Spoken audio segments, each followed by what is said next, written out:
ಆತ್ಮೀಯ H16 ನ್ಯೂಸದ ವೀಕ್ಷಕರೇ, ನಾನು ನಿಮ್ಮವ MI ಅಥವಾ ಮಲ್ಲಪ್ಪ ಜೋತವರು ತಮ್ಮನ್ನು ಸ್ವಾಗತಿಸ ವಿಶೇಷವಾಗಿ ನಮ್ಮ ಸಿದ್ದರಾಮಯ್ಯರ ಬಗ್ಗೆ ಒಂದಿಷ್ಟು ಚರ್ಚಿಸಬೇಕಂತ ಇವತ್ತು.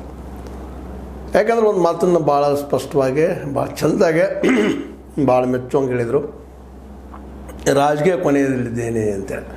ಅಂದ್ರೆ ನಾನು ರಿಟೈರ್ ಆಗೋ ಗ್ಯಾರಂಟಿ ಅಪ್ಪ, ಮುಂದಿನ ಲಕ್ಷಣ ಅಂದಲ್ಲ ಅಂತ ಜನ ಕೇಳ್ತಾರೆ ರೀ. ಮತ್ತು ಆಗಿರಿ ಮುಖ್ಯಮಂತ್ರಿ ಅಂತ ಅವ್ರ ಅಭಿಮಾನಿಗಳಿದ್ದಾರೆ, ಕೇಳ್ತಾರೆ, ತಪ್ಪೇನಲ್ಲ. ಆದ್ರೆ ತಮ್ಮಲ್ಲಿ ಏನದ ಯೋಗ್ಯತೆ ಅಯೋಗ್ಯತೆ, ತಮ್ಮ ಮಟ್ಟೇನು ಇವತ್ತು ಎಲ್ಲ ಗೊತ್ತದ, ತಮ್ಮ ಸೋಲೆಲ್ಲೇ ಗೆಲುವೆಲ್ಲ ಅಂತೇಳಿ. ಇವತ್ತು ಅವರು ಈ ಒಂದು ಚಾಮರಾಜನಗರಕ್ಕೆ ಹೋದಾಗ ಅಲ್ಲಿ ಫಂಕ್ಷನದಲ್ಲೇ ಬಿ ರಾಚಯ್ಯನವ್ರು ನೆನೆಸ್ಕೊಂಡಿದ್ದ, ಜಯೇಶ್ ಪಟೇಲ್ ನೆನೆಸ್ಕೊಂಡಿದ್ದ. ಇವತ್ತು ಒಂದು ರೀತಿಯಿಂದ ನಮಗೆಲ್ಲ ಭಾಳ ಖುಷಿ ಕೊಡೋ ವಿಷಯ. ಯಾಕಂದರೆ ಈ ರಾಜ್ಯದ ಚೀಫ್ ಮಿನಿಸ್ಟರ್ ಅಂತ ನಿಶ್ಚಿತವಾಗಿಯೂ ಆಗುವಂಥ ಯೋಗ್ಯತೆ ಬಿ ರಾಚಯ್ಯನವರಲ್ಲಿತ್ತು. ಅವರು ದಲಿತರನ್ನು ಕಾರಣಕ್ಕಾಗಿ ರಾಜ್ಯಪಾಲನೆ ಮಾಡಿ ಬದುಕಿ ಸೇರಿಸಿದ್ರು ಸಹಿತ ಅಷ್ಟ ಸಹಿತದ. ಯಾಕಂದರೆ ಈ ವ್ಯವಸ್ಥೆಯಲ್ಲೇ ದಲಿತರು ಮುಖ್ಯಮಂತ್ರಿ ಆಗೋದಾಗಲಿ ಪ್ರಧಾನಿ ಆಗುವುದಾಗಲಿ ಭಾಳ ಕಷ್ಟ. ಈ ದೇಶದಲ್ಲಿ RSS ಏನು ಮಾಡ್ತದೆ ನೋಡೋಣ. ಮುಂದಿನದಲ್ಲಿ ಮೋಸ್ಟ್ಲಿ ಒಬ್ಬ ದಲಿತನ ಈ ದೇಶದ ಪ್ರಧಾನಿ ಮಾಡ್ಬೋದೇನೋ, ಹೋಪ್ ಮಾಡೋಣ ನಾವು. ಯಾಕಂದರೆ ಬದಲಾಗ್ಲಿಕ್ಕತ್ತದಲ್ಲ RSS, ಮೋಸ್ಟ್ ಆ ದೇಶದಲ್ಲಿ ಚಿಂತನೆ ಮಾಡಲಿ ಅಂತ ನಮ್ಮೊಂದು ಅಭಿಪ್ರಾಯ. ಯಾಕಂದರೆ RSSಗೆ ಸಲಹೆ ಕೊಡೋಷ್ಟು ದೊಡ್ಡವ್ರು ನಾವಲ್ಲ. ಆದರೂ ವರ್ಣಾಶ್ರಮ ಪದ್ಧತಿಯಿಂದ ನಿಧಾನಕ್ಕೆ ಹೊರಗೆ ಬರ್ತಾಯಿದೆ. ಅದಕ್ಕೆ ನಾವು ಒಂದು ಮಾತನ್ನು ಈ ಹಿನ್ನೆಲೆಯಲ್ಲಿ ಒಬ್ಬ ದಲಿತರನ್ನು SCಯನ್ನು ಈ ದೇಶದ ಪ್ರಧಾನಿ ಮಾಡಲಿಕ್ಕೆ ಸಾಧ್ಯನಾ, ತಮ್ಮದೇ ರಾಜ್ಯದ ಮುಖ್ಯಮಂತ್ರಿ ಮಾಡಲಿಕ್ಕೆ ಸಾಧ್ಯನಾ, ಇದು RSS ಬಿಟ್ಟಿದ್ದು. ಈಗ ನಾ ಯಾಕೆ ಈ ಮಾತನ್ನು ಮಾತಾಡಿದಪ್ಪ ಅಂತಂದ್ರೆ, ಕಾಂಗ್ರೆಸ್ಸನ್ನು ನಾವು ಟೀಕಾಂತ ಸಾಕಷ್ಟು ಮಾಡ್ತೀವಿ. ತಮ್ಮ ಮನೆಯವರಾದರೂ ಪರಿವಾರವಾದ ಮಾಡ್ಕೊಂಡ್ರು ಏನೋ ಆಯ್ತು, ಈಗ ಮುಗಿದು ಹೋಗ್ಯದ. ಈಗ ಈ ಸಂದರ್ಭದಲ್ಲಿ ಇವತ್ತು ನೆನಪು ಮಾಡಿದರು, ಇದು ಸಿದ್ದರಾಮಯ್ಯನವರು ಅವತ್ತು ಜಯೇಶ್ ಪಟೇಲ್ ಮುಖ್ಯಮಂತ್ರಿ ಆಗಿ ತೆಗೆದಿದ್ರು. ಆವತ್ತು ಇದರ ನಮ್ಮ ದೇವೇಗೌಡ ಜೊತೆಗೆ ತಮ್ಮನ್ನು ತಾವು ಗುರುತಿಸ್ಕೊಂಡಿದ್ರು. ಮತ್ತು ಚೀಫ್ ಮಿನಿಸ್ಟರ್ ಆಗೋದ್ರಿಂದ ನಮ್ಮ ದೇವೇಗೌಡನ ದೂರ ಸರಿಸೋರು ರಾಮಕೃಷ್ಣ ಹೆಗಡೆ ಇವರ ಅವ್ರ ಜೊತೆ ಇದ್ದಂಥವ್ರನ್ನ. ಆದರೆ ಜಯೇಶ್ ಪಟೇಲರು ಗಟ್ಟಿಯಾಗಿ ನಿಂತರು, ಏನೋ ಆಗಮಪ್ಪ ಅಂತೇಳಿ. ಆ ಸಂದರ್ಭ ಉಪಮುಖ್ಯಮಂತ್ರಿ ಆದರೂ ಅವ್ರಿಗೂ ಅನಿವಾರ್ಯ ಇತ್ತು ದೇವೇಗೌಡರಿಗೆ ಜಯೇಶ್ ಪಟೇಲ್ ಮುಖ್ಯಮಂತ್ರಿ ಮಾಡೋದು. ಇವೆಲ್ಲ ಯಾಕೆ ನೆನಪಿಸ್ತಾ ಇದ್ದೀನಿ ಅಂತಂದ್ರೆ, ಅಧಿಕಾರಕ್ಕಾಗಿ ಮಹತ್ವಾಕಾಂಕ್ಷೆಗಳಂತ ಸಿದ್ದರಾಮಯ್ಯ ಸಂಘರ್ಷ ಮಾಡ್ತಾನೆ ಬಂದರು. ಇವಾಗ ಸಾಕಷ್ಟು ಸೋಲಾಗಿಲ್ಲವ, ಎಲ್ಲ ಚೀಫ್ ಮಿನಿಸ್ಟ್ರು ಆದರು. ತಮಗೆ ಏನೇನು ಸಾಧ್ಯ ಅದನ್ನು ಅದೆಲ್ಲ ಮಾಡಿದರು. ಮತ್ತು ತಮಗೆ ಅನುಕೂಲ ಆದವ್ರಿಗೆ ಸಹಾಯ ಮಾಡಿದರು. ಅವ್ರು ಬೆಳೆಯಂತೆ ನೋಡಿಕೊಂಡ್ರು. ಇವತ್ತು ಉದಾಹರಣೆ ಸತೀಶ್ ಜಾರಕಿಹೊಳಿ ಅವರು ಅಹಿಂದ ಸಂಘಟನೆಗೆ ಸಹಾಯ ಮಾಡಿದ್ರು, ಬೆಳೆಸಿದರು. ಒಂದು ಹಿಂದುಳಿದವರಲ್ಲ, ಬಿದ್ದವರಲ್ಲ, ಒಂದು ಸಂಘಟನೆ ಮಾಡೋದಕ್ಕೆ ತಮ್ಮ ಅರ್ಥವನ್ನು ಉಪಯೋಗ ಮಾಡಿಕೊಂಡ್ರು. ಅದಕ್ಕೆ ಸಿದ್ದರಾಮಯ್ಯನವರು ಸಹಿತ ಅವ್ರನ್ನ ದೊಡ್ಡ ಮಟ್ಟಕ್ಕೆ ಬೆಳೆಸಿದ್ರು. ಅದನ್ನು ನೋಡ್ತಾ ಇದ್ದೀವಿ. ನಾನು ಈ ಮಾತನ್ನು ಯಾಕೆ ಇವತ್ತು ಚರ್ಚೆ ಮಾಡ್ತಾ ಇದ್ದೀನಿ ಅಂತಂದರೆ, ಇತಿಹಾಸಗಳು ನಾವು ನೆನಪಿಸ್ಕೊಳ್ಬೇಕಾಗ್ತದೆ. ಇವತ್ತು ರಾಜಕೀಯವಾಗಿ ಸೋತಂತ ಅನ್ನಿಸ್ತದೆ. ಹೌದು, ಕೆಲವೊಂದಿಷ್ಟು ಮಾಡಲಿಕ್ಕೆ ಆಗೋದಿಲ್ಲ, ಆಗಲಾರಂದ್ರೆ ಕೆಲವೊಂದಿಷ್ಟು ಇದಾವೆ. ಏನೋ ಗ್ಯಾರಂಟಿ ಕೊಟ್ಟರು, ನಡೆಸ್ತಾ ಇದ್ದಾರೆ. ಇನ್ನೊಬ್ಬ ಚೀಫ್ ಮಿನಿಸ್ಟರ್ಗೆ ಸಾಧ್ಯದನ ಅನ್ನುವಂಥ ಪ್ರಶ್ನೆ ಇವತ್ತು ಎಷ್ಟರ ಮಟ್ಟಿಗೆ ನಮ್ಮ ಮಹಾರಾಷ್ಟ್ರದ ಫಡ್ನವೀಸ್ ಅವರು ಈ ಗ್ಯಾರಂಟಿಗಳನ್ನ ನೀಗಿಸ್ಕೊಂಡು ಹೋಗ್ತಾರೆ ಅನ್ನೋ ಸಹಿತ ಅಷ್ಟ ಪ್ರಶ್ನೆ ಅದ. ಅದನ್ನೂ ಇರಲಿ. ಇಲ್ಲೇ ಸಿದ್ದರಾಮಯ್ಯನವರು ತಮ್ಮ ರಾಜಕೀಯ ಜೀವನ ನೆನಪು ಮಾಡಿಕೊಂಡ್ರು, ಬಿ ರಾಚಯ್ಯ ನೆನೆಸ್ಕೊಂಡ್ರು. ಬಿ ರಾಚಯ್ಯನವರು ಇವ್ರ ಗುರುಗಳು. ಅದ್ರ ಜೊತೆಗೆ ಇನ್ನೊಬ್ಬರು ದೊಡ್ಡ ಗುರುಗಳು ಇವ್ರಿಗೆ ಯಾರಪ್ಪ ಅಂದ್ರೆ, ನಮ್ಮ ವಿಶೇಷವಾಗಿ ಲೋಹಿಯಾರವರ ಶಿಷ್ಯ ಗೋಪಾಲಗೌಡ. ಇವರೆಲ್ಲ ಸಮಾಜವಾದಿಗಳು ರೀ. ಪ್ರೊಫೆಸರ್ ನಂಜುಂಡಸ್ವಾಮಿ ಆಗಿರ್ಬೋದು, ಇವರು ಗುರುಗಳನ್ನವರು. ಲೋಹಿಯಾ ಅಂತ ಇವರ ಮೂಲ ಪುರುಷ. ಸಮಾಜವಾದದ ಬದಲಾಗಿ, ಸಮತಾವಾದ ಅಲ್ಲ, ಸಮಾಜವಾದದ ಬದಲಾಗಿ ಲೋಹಿಯಾರವರು, ಅವ್ರ ಶಿಷ್ಯರು ಗೋಪಾಲಗೌಡರು. ಇವರೆಲ್ಲರ ಜೊತೆಗೆ ಬೆಳೆದಂಥವ್ರು. ನಿಜವಾಗಿಯೂ ಮಹತ್ವಾಕಾಂಕ್ಷಿ ಆಗಬಾರ್ದಾಗಿತ್ತೇನೋ, ಬಟ್ ಆಗಿದ್ದು ಏನು ಕೆಟ್ಟಲ್ಲ. ಯಾಕಪ್ಪ ಅಂತಂದ್ರೆ ಮಹತ್ವಾಕಾಂಕ್ಷೆ ಬೇಕು, ನಾವು ಮಾಡಬೇಕು ಅನ್ನುವಂಥದ್ದು. ಆದರೆ ಜಯೇಶ್ ಪಟೇಲ್ರ ಕೆದಲು ಪೂರ್ವದಲ್ಲಿ ನಾವು ಮುಖ್ಯಮಂತ್ರಿ ಆಗಬೇಕು ಅನ್ನೋಂಥ ಹಂಬಲ ಪಟ್ಟಿದ್ದು ಮಾತ್ರ ಆವತ್ತು ತಪ್ಪಂತ ಇವತ್ತು ನಾವು ಹೇಳ್ಬೇಕಾಗ್ಯದ. ಅವ್ರಿಗೂ ಅನಿಸಿರ್ಬೇಕು ಇವತ್ತು. ಯಾಕಂದರೆ ಇವಾಗ ಸಾಕಷ್ಟು ಪರಿಪಕ್ವಾಗಿದ್ದಾರೆ. ಅದ್ರ ಜೊತೆಗೆ ಎಷ್ಟು ತೊಂದರೆಗಳಿದ್ದಾವಪ್ಪ ಅವ್ರು ಮುಖ್ಯಮಂತ್ರಿ ಆಗೋದು. ಇವತ್ತು ಸಹಿತ ಒಬ್ಬ DK ಶಿವಕುಮಾರ್ ಅಂತವ್ರು ಇವತ್ತು ಅವ್ರಿಗೆ ಪ್ರತಿಸ್ಪರ್ಧೆ ಏನಿರ್ತಾರೆ ಮುಂದೆ ಎದುರಿಗೆ, ಅದು ಸಣ್ಣ ವಿಷಯ ಅಲ್ಲ. ಇದೆಲ್ಲ ತಿಳ್ಕೊಂಡು ಇನ್ನು ಸಾಕಪ್ಪ ರಾಜಕೀಯ ಅಂತ ಅವ್ರಿಗೂ ಅನಿಸಿರ್ಬೇಕು. ತಮ್ಮ ದಿನಗಳು ನೆನೆಸ್ಕೊಳ್ತಾ ಇದ್ದಾರೆ. ಮನುಷ್ಯರಿಗೆ ಹಂಗೆ ವಯಸ್ಸಾದ ತಕ್ಷಣ ತಮ್ಮ ಹಿಂದಿನ ದಿನಗಳು ನೆನಪಿಗೆ ಬರ್ತಾ ಇರ್ತಾವೆ. ಆ ನೆಲೆಯಲ್ಲೇ ಸಿದ್ದರಾಮಯ್ಯನವರು ಸ್ಪಷ್ಟವಾಗಿ ಹೇಳಿದ್ರೆ, ನಾನು ಇನ್ನು 3ನೇ ಸಲ ಇಲ್ಲಪ್ಪ ಅನ್ನೋಂಥವ್ರು. ಇದು ಭಾಳ ಒಳ್ಳೆಯ ನಿರ್ಧಾರ. ಯಾಕಪ್ಪ ಅಂತಂದ್ರೆ ಹೊಸಬರಿಗೆ ಅವಕಾಶ ಕೊಡಬೇಕು ರೀ. ಯಾರೇ ಆಗಿರೋ ಅವ್ರ ಯೋಗ್ಯತೆ ಇರಲಿ, ಹಣದ ಮೇಲೆ ಆಗಲಿ, ಹೆಸರು ಮೇಲೆ ಆಗಲಿ, ಚೇಂಜ್ ಆಗ್ತಾ ಇರಬೇಕು. ಪರಿವರ್ತನೆ ಇದು ಜೀವದ ಭಾಳ ಮುಖ್ಯವಾದಂಥ ಸಂಗತಿ. ಈ ದಿಶೆಯಲ್ಲೇ ನಾವು ಇವತ್ತು ಹಿಂದಿನ ದಿನಗಳನ್ನು ಬಿ ರಾಚಯ್ಯ ನೆನೆಸಿದ್ದು, ಅದ್ರ ಜೊತೆಗೆ ಜಯೇಶ್ ಪಟೇಲ್ ನೆನೆಸಿದ್ದು. ಜಯೇಶ್ ಪಟೇಲ್ ಸಮಾಜವಾದಿಗಳು. ಅವ್ರು ನಾವು ಲಿಂಗಾಯತರು ಅಂತ ಇನ್ನೂ ಕರೀಲಿಕ್ಕೆ ಆಗೋದಿಲ್ಲ ಜಯೇಶ್ ಪಟೇಲರನ್ನ. ಆದರೆ ನಮ್ಮ ಸಿದ್ದರಾಮಯ್ಯರನ್ನು ಮಾತ್ರ ನಾವು ನಿಶ್ಚಿತವಾಗಿ ಹೌದಪ್ಪ ಕುರುಬ ಸಮುದಾಯದವರು ಅಂತ ಗುರುತಿಸ್ಕೋಬೇಕಾಗಿದೆ ಇವತ್ತು.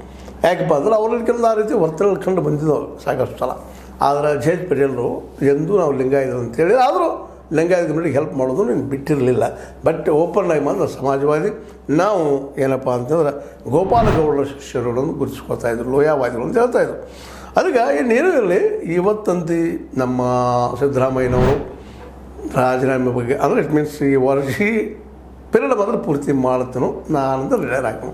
ಈ ಮೆಸೇಜನ್ನು ನಿಶ್ಚಿತವಾಗಿ ಡಿ ಕೆ ಜಿ ಅವ್ರಿಗೆ ಕೊಟ್ಟಿದ್ದಾರೆ ಅಂತ ಅನ್ನಿಸ್ತದೆ. ಅದೇ ಕಾಲಕ್ಕೆ ಸತೀಶ್ ಜಾರಕಿಹೊಳಿ ಅವ್ರಿಗೆ ಕೊಟ್ಟಿರಬೇಕು, ಇನ್ನೋದವ್ರಿಗೆ ಕೊಟ್ಟಿರಬೇಕು. ಯಾಕಪ್ಪ ಅಂತಂದ್ರೆ ಇನ್ನೂ ಮುಂದೆ ಪ್ರತಿಸ್ಪರ್ಧೆ ಮಾಡೋದಿಲ್ಲಪ್ಪ ಅಂತ. ಹೀಗಾಗಿ ಈಗ ಮುಖ್ಯಮಂತ್ರಿ ಸ್ಥಾನಕ್ಕೆ ಇದರಲ್ಲೇ ನಮ್ಮ ಕಾಂಗ್ರೆಸ್ಸಲ್ಲೇ 3 ಜನ ಸ್ಪರ್ಧಿಗಳಿದ್ದಾರೆ. ಇನ್ನೂ ಇರ್ಬೋದಿಲ್ಲ ಅಂತಲ್ಲ, ಯಾರಿಗೆ ಬೇಡ ಆಗಿದ್ರಿ ಮುಖ್ಯಮಂತ್ರಿ ಚೇರ.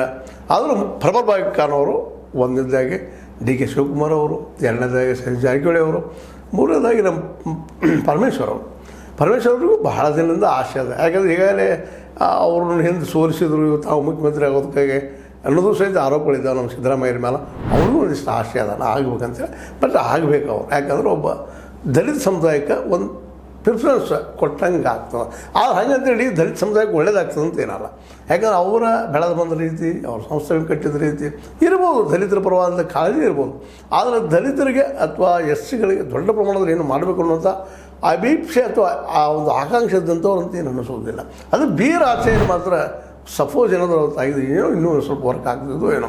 ಯಾಕಂದರೆ ಒಬ್ಬ ಸಮಾಜವಾದಿ ನೆಲೆಯಲ್ಲಿ ಅಷ್ಟಲ್ಲ, ಭಾಳ ಕೆಳಮಟ್ಟದ ಮೇಲೆ ಬಂದಂಥ ವ್ಯಕ್ತಿಯಾಗಿದ್ದರು ಅವರು.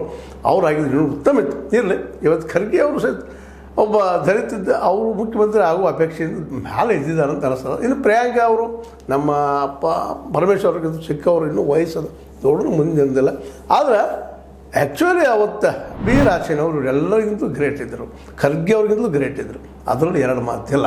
ಇದನ್ನು ಯಾಕೆ ಮತ್ತೆ ಹೇಳ್ತಾ ಇದ್ದೀನಿ ಅಂದರೆ, ರಾಜಕೀಯ ಕೊನೆಗಾಲದಲ್ಲಿರ್ತಂಥ ನಮ್ಮ ಸಿದ್ದರಾಮಯ್ಯನವರು ಇನ್ನು ಮುಂದಿನ ಚುನಾವಣೆಯಲ್ಲೇ ನಾವು ಸ್ಪರ್ಧಿಸುವುದಿಲ್ಲ ಅನ್ನೋಂಥ ಒಂದು ವಿಷಯ ಹೇಳೋ ಜೊತೆಗೆ ನಾವು ಕೊನೆಗಾಲದಲ್ಲಿದ್ದೇವೆ ರಾಜಕೀಯವಾಗಿ, ಸಾಕಷ್ಟಾಯಿತು, ಇನ್ನಷ್ಟೇನು ಒಳ್ಳೇದು ಮಾಡಲಿಕ್ಕೆ ಸಾಧ್ಯ ಇಲ್ಲ ಅನ್ನುವಂಥದ್ದು.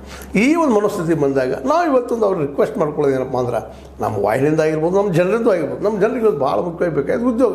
ಅವ್ರಿಗೆ ಗೊತ್ತದ, ಅವ್ರು ಅಷ್ಟು ತಿಳಿಲಾರದವರಲ್ಲ. ಯಾಕಂದ್ರೆ ಅವ್ರ ನಂಜುಂಡಸ್ವಾಮಿ ಅವ್ರ ಜೊತೆ ಬೆಳೆದಂಥವ್ರು. ನಂಜುಂಡಸ್ವಾಮಿಯವ್ರ ವಿಚಾರಗಳು, ಬಾಬಾಗೌಡರ ವಿಚಾರಗಳು, ರೈತರ ಬಗ್ಗೆ ಇದ್ದಂಥ ಕಾಳಜಿ ಅವರಲ್ಲಿ ಅದ. ಅದಕ್ಕೆ ಅವ್ರು ಹೋಗೋದ್ರೊಳಗಾಗಿನ ಇಲ್ಲೊಂದಿಷ್ಟು ಕೆಲಸಗಳಾಗಬೇಕಾಗ್ಯಾವ. ಎಲ್ಲರಿಗೂ ಶಿಕ್ಷಣ ಸಿಗುವಂಥ ಒಂದು ವ್ಯವಸ್ಥೆಯನ್ನು ಮಾಡಬೇಕಾಗಿದೆ. ಅವ್ರಿಗೆ ಸಾಧ್ಯ ಅದು. ಯಾಕಪ್ಪ ಅಂದ್ರೆ ಅವ್ರು ಹೊರಟಿದ್ದಾರೆ. ಈಗ ರಾಮಕೃಷ್ಣ ಹೆಗಡೆ ಅವರು ಒಂದು ತಪ್ಪು ಮಾಡಿದರು. ಇವ್ರ ಗುರುಗಳನ್ನ ಒಂದು ರೀತಿಯಿಂದ ಅವ್ರೇನು ತಪ್ಪು ಮಾಡಿದ್ರು, ಶಾಶ್ವತ ಅನುದಾನ ರಹಿತ ಮಾಡಿ ಒಂದು ಶಿಕ್ಷಣ ಕ್ಷೇತ್ರಕ್ಕೆ ದೊಡ್ಡ ಬರಿ ಹೋಗಿಬಿಟ್ರು ಅವರು. ಇವತ್ತು ನಾವು ಅದನ್ನು ನೋವಿನಿಂದ ಹೇಳಬೇಕಾಗಿದೆ, ಅದನ್ನು ತಿದ್ದಬೇಕಾಗಿದೆ ಅವರು. ಅದು ಸಿದ್ದರಾಮಯ್ಯಗೆ ಸಾಧ್ಯ ಅದ. ಯಾಕಂದ್ರೆ ಎಜುಕೇಷನ್ ಫ್ರೀ ಅಪ್ ಟು 10+2 ಅಂದರೆ 12ನೇ PUC ವರೆಗೆ ಮಾಡಿ, ಪ್ರತಿ 4 ಕಡೆಗೆ PUC ವರೆಗೆ ಸೈನ್ಸ್ ಇನ್ಕ್ಲೂಡ್, ವಿಜ್ಞಾನ ಇನ್ಕ್ಲೂಡ್ ಇದ್ದಂಥ PUCಗಳನ್ನು ಮಾಡಿ ಪ್ರತಿ 4 ಕಡೆಗೆ ಒಂದು ವ್ಯವಸ್ಥೆ ಮಾಡಿ ಹೋದ್ರಪ್ಪ ಅಂತಂದ್ರೆ, ಮತ್ತು ಶಿಕ್ಷಕರಿಗೂ ನಾವು ಒಂದು 50,000 40,000 ಲಕ್ಷಗಳ ಪೇಮೆಂಟ್ ಇಟ್ಟಿದ್ದಾರೆ, ಇಲ್ಲಂತಲ್ಲ. ಅದು ಒಂದು ಸರ್ಕಾರಕ್ಕೆ ಹಿವಿನೂ ಆಗ್ತದೆ. ಏನೋ ಅನ್ಬೋದು, 4 ಲಕ್ಷ ಕೋಟಿ ಬರ್ತದೆ, 3 ಲಕ್ಷ ಕೋಟಿ ಬರ್ತದೆ, ಪೇಮೆಂಟ್ ಮಾಡಿರಿ ಅಂತ ಅನ್ಬೋದು.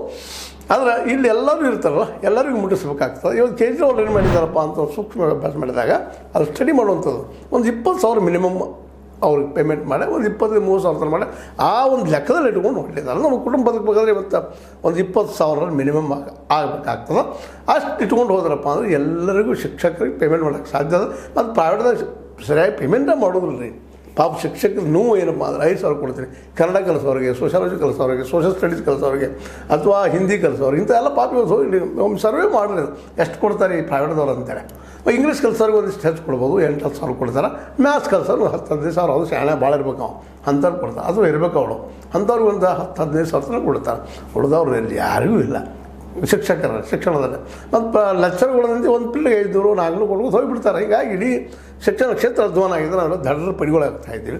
ನಮ್ಮಲ್ಲಿ ವೈಜ್ಞಾನಿಕತೆ ಬೆಳೀತಾ ಇಲ್ಲ, ವೈಚಾರಿಕತೆ ಬೆಳೀತಾ ಇಲ್ಲ. ಅಂದರೆ ಬೆಳೆಸ್ಬೇಕಂತ ಇವತ್ತು ಸರ್ಕಾರಗಳಿಗೂ ಮನಸ್ಸಿಲ್ಲ. ಅದರಲ್ಲಿ ಸಿದ್ದರಾಮಯ್ಯ ಹೋಗೋದ್ರೊಳಗೆ ಒಂದು ಮೊದಲನೇದಾಗೆ ಈ ಒಂದು MSP ಮಾಡೋಕ್ಕೆ ಸಾಧ್ಯ ಅವ್ರು ಕಾನೂನು ಮಾಡಿಬಿಟ್ಬಿಡುವಂಥ. ಮುಂದೆ ಏನೂ ಮಾಡಲ್ಲ. ಮೊದಲನೇದಾಗೆ ಕಾನೂನು ತೆಗೆದೋಗಿದ್ದು, ಈಗ ತೆಗೆದೋಗಿದಾರೆ ಸೆಂಟ್ರಲ್ದಾಗ, ನೀವು ತೆಗೆದೋಗಿರಿ.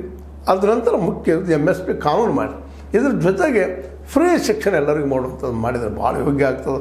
ಕೊನೆಗಾಲದಲ್ಲೇ ಇದ್ದಂತಹ ಸಿದ್ದರಾಮಯ್ಯಗೆ ಒಂದು ರಿಕ್ವೆಸ್ಟ್ ಜನಪರವಾಗಿ, ಯಾಕಂದರೆ ಜನರಿಗೆ ಬೇಕಾಗಿದ್ದದು ಶಿಕ್ಷಣ ಮತ್ತು ಜೊತೆಗೆ ರೈತರಿಗೆ MSP ಕೊಟ್ಟರಪ್ಪ ಕಾನೂನು ರೂಪದಲ್ಲ ಒಂದಿಷ್ಟು ಇನ್ನೂ ಹೆಚ್ಚಿನ ಒಳ್ಳೆಯ ಆರ್ಥಿಕ ವ್ಯವಸ್ಥೆ ಪ್ರಬಲ ಆಗ್ಬೋದು. ಮತ್ತು ಔಷಧ ಗುಳಿಗೆ ಇವುಗಳನ್ನು ಸಹಿತ ಇನ್ನಷ್ಟು ಎಲ್ಲರೂ ಫ್ರೀಯಾಗಿ ನಮ್ಮ ಕೇಜ್ರಿವಾಲ್ ಮಾಡಿದ್ರಂತೂ ನಮ್ಮ ಕರ್ನಾಟಕದ ಇತಿಹಾಸ ನಿಶ್ಚಿತವಾಗಿಯೂ ಸಿದ್ದರಾಮಯ್ಯ ಉಳಿದ್ರಲ್ಲಿ ಯಾರು ಮಾತಿಲ್ಲ. ಇನ್ನು ಮುಂದಿನವ್ರು ಯಾರು ಬರ್ತಾರೆ ರೀ. ಸತೀಶ್ ಅವ್ರ ಶಕ್ತಿ ಇದ್ದರೆ ಅವ್ರ ಮೇಲೆ ಬರ್ತಾರೆ, DK ಅವ್ರು ಬಂದ್ರೆ ಅವ್ರು ಮುಖ್ಯಮಂತ್ರಿ ಆಗ್ತಾರೆ, ಇನ್ನೊಬ್ಬರು ಇದ್ದರೆ ಯಾರೋ ಬರ್ತಾರೆ. ಆದರೆ ಇವರೆಲ್ಲರಿಗಿಂತ ಪರಮೇಶ್ವರ್ ಅವರು ಈ ಸಂದರ್ಭದಲ್ಲಿ ಅತ್ಯಂತ ಯೋಗ್ಯರಿದ್ದಾರೆ. ಸತೀಶ್ ಜಾರಕಿಹೊಳಿ ಅವರಾಗಿರ್ಬೋದು, DK ಅವರಾಗಿರ್ಬೋದು. DK ಅವ್ರ ಮೇಲೂ ಸಾಕಷ್ಟು ಆರೋಪಗಳಿದ್ದಾವೆ, ಇವ್ರ ಮೇಲೂ ಇದ್ದಾವೆ. ಬಟ್ ಪರಮೇಶ್ವರ್ ಮೇಲೂ ಇಲ್ಲಂತಲ್ಲ. ಆದರೆ ಒಬ್ಬ ದಲಿತ ನಾಯಕ ಈ ರಾಜ್ಯದ ಮುಖ್ಯಮಂತ್ರಿ ಆಗುವಂಥದ್ದು ಭಾಳ ಅವಶ್ಯಕ ಅಂತೇಳಿ ಒಂದು ಅಭಿಪ್ರಾಯ ಜನರಲ್ಲಿ ಸಾಕಷ್ಟು ಅಂದ್ರೆ ನಮ್ಮಂಥವ್ರು ಇದೆ. ಆದರೆ ಆಗುವುದು ಅದು ಸಿದ್ದರಾಮಯ್ಯ ಮೇಲೆ ಇರ್ತದೆ. ಯಾಕಂದರೆ ಅವರು ಚುನಾವಣೆ ಎಲೆಕ್ಷನ್ ದೂರ ಹೋಗಿರ್ಬೋದು, ಬಟ್ ರಾಜಕೀಯವಾಗಿ ನಿಶ್ಚಿತವಾಗಿ ಇರ್ತಾರೆ. ಅಂಥವ್ರನ್ನ ಸಲಹೆ ಸೂಚನೆ ಕಾಂಗ್ರೆಸ್ಗೆ ಕೊಡ್ತಾ ಹೋದ್ರೆ ಕಾಂಗ್ರೆಸ್ ಮುಂದಿನ ದಿನದಲ್ಲಿ ಒಬ್ಬ ಪ್ರಬಲ ಪ್ರತಿಸ್ಪರ್ಧಿ RSSಗೆ ಆಗ್ಬೋದು ಅಂತೇಳಿ ಈ ಸಂದರ್ಭದಲ್ಲಿ ಹೇಳ್ತಾ, ಇದು ನಿಮ್ಗೆ ಲೈಕ್ ಮಾಡಿ, ಶೇರ್ ಮಾಡಿ, ಕಮೆಂಟ್ ಮಾಡಿ, ಜೊತೆಗೆ ಸಬ್ಸ್ಕ್ರೈಬ್ ನಿಲ್ಲಿಸಲು ಹೋಗ್ಬಾರ್ದು ಅಂತ ಹೇಳ್ತಾ H16 ನ್ಯೂಸ್ ಇದು ಸತ್ಯದ ಕೈಗನ್ನಡಿ. ವಂದನೆಗಳು.